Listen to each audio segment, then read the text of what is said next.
بسم الله الرحمن الرحيم اللهم صل على سيدنا محمد وعلى آله وصحبه أجمعين.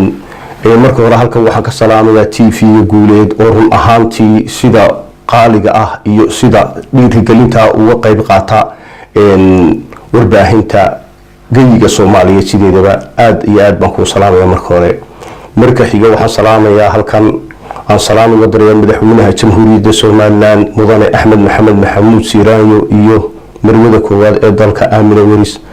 sidoo kale waxaan salaam u dirayaa madaxweynaha ku-xigeenka Abdulrahmaan Saylici iyo kadalik marwadiisa.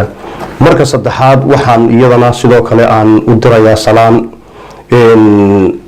gudoomiyaha xisbiga kulmiye ahna murashaxa xisbiga kulmiye ee 2017ka sidoo kale salaan baan u dirayaa aniga oo ah gudoomiyaha xisbiga kulmiye lanta Manchester iyo Bolton. waxaan caawa halkan ku qabanayaa Shirjaraaid oo macnihiisu uu yahay xafladii ka dhacday dalka UK gaar ahaan magaalada Birmingham bishan aynu ku jirno toddobadeedii.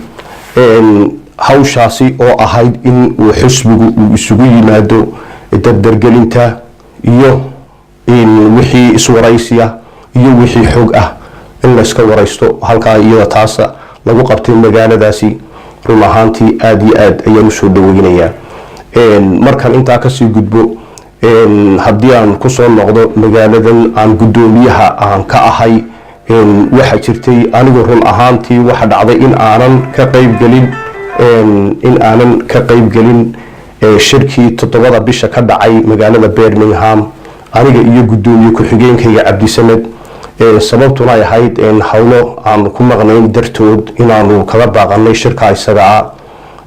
waxa kale ee dhacday in halkaasi markii aan magaalada ku soo laabanay aanu maqalnay warar oranaya waxa ka qayb galay dad ayaa ka qayb galay magaalada ama qolo sheeganaysa in ay yihiin maamulka magaalada.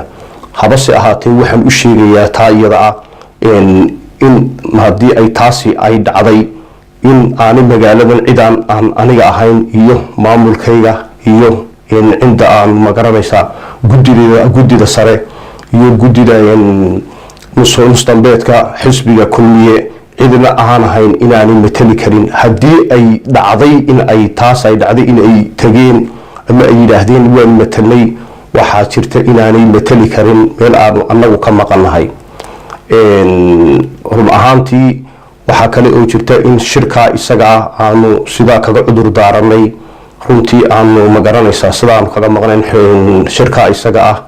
waxa kale aan soo gudbinayaa shirka isaga ah in wixii la isku afkartay la isku halka qodob ka soo baxay muhiima inaanu si gacmo furana aan ku soo dhaweynayno wixii halka ka soo baxayna haddii aanu nahay laanta Manchester aanu qaadanayno.